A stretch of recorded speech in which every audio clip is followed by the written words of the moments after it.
Dear family of light, in the last years, much has been said about channeling, about earthly beings, earthly spirits, about beings of the fifth dimension. But what does it mean really to channel? To channel or channeling is the act of receiving non-human information and expressing it orally or in a written form. Channeling is not something that only an elite can do, it's something that many people can achieve in this lifetime. I will not be surprised if from 100 years from now, many people will start to talk telepathically. This is a power that we will have sooner or later. There are already creating some chip that you can implant in the brain so you can read the mind of other people. So, or you develop it naturally or you will use an implant. But this is the direction that humanity has taken. So many people can do channeling, and the more and more you meditate and you are conscious about your life, more easily you can achieve these sort of yogic powers. In the past, the yogic powers, the siddhis, were seen as something very incredible, but today they are becoming more and more common. Channeling is something that many artists can do. Imagine a painter that dedicates day and night on a canvas. He's giving all his spirit and he said, I don't know what is happening, I just doing it. And so the act itself of doing this art project is an act of meditation, and it is a channeling. Many musicians said the same thing, that they find a music, they found words somewhere, and they just put it on a paper.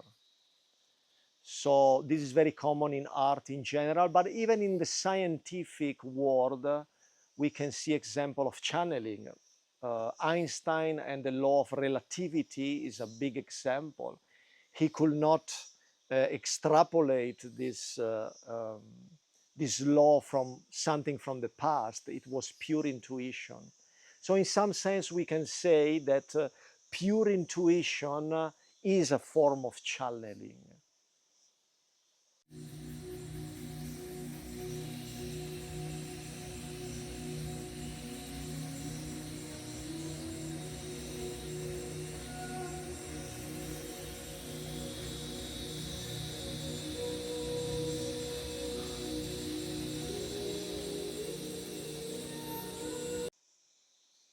When we hear about channeling, most of the time we think about spirits, medium that they are possessed by a voice, etc. But the phenomenon is actually much broader. So now we see the three kinds of channeling.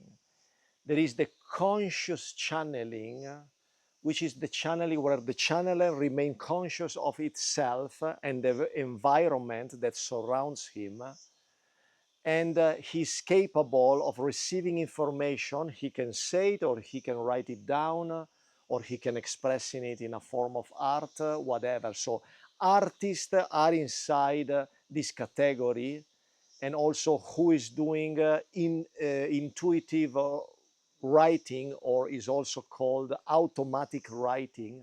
This is also a form of channeling, and is the form that I use when I communicate with Pleiadians. So I generally write down what they dictate to me. The other form is very famous, is the trance channeling. So trance channeling is when this entity possess the body of the channeler, and so the channeler change voices, has some strange body movement, and generally the channeler doesn't remember what happened and what he was saying, basically. And then the third one is the physical channeling. Physical channeling is when a channeler connects with a spirit, and the spirit sort of appears in the room, or he can move like papers, or he can move chair. So the spirit is physically there. It's not only a sort of mystical presence, but it can express himself through movement of object, or you can even see the image of this person. Generally is a spirit, a dead person that want to talk to his family, etc.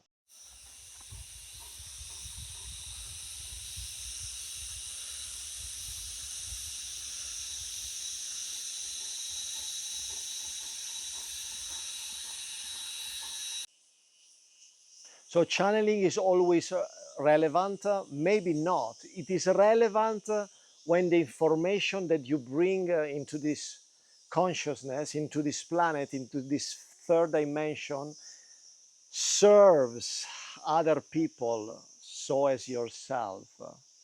So the ultimate goal is to serve other people. You receive the information, you grow as a human being, and then you share this growth with your brothers and sisters. So the information is only useful and profound if makes an impact on your consciousness and helps you, all humanity to grow as a species. So this is all the information that I have for today. See you soon, and for the moment, be at peace, be at peace.